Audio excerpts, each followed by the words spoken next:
sariling kagamitan at sariling panustos lamang ang ginamit ng ating punong bayan sa pagsasaayos nito. Kaya masakit para sa alkalde na nababatikos pa ito sa kabila ng kanyang pagpupursigi na mapaayos ang dato mga kalsada sa bayang San Miguel.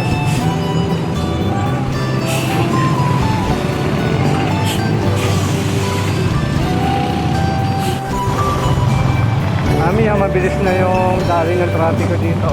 Kahit rush hour. Walang ano. Galing. Ito pala yung sinasabi nila na pinakahid ni Mayor sa Katinambakan. Wala na masyadong traffic.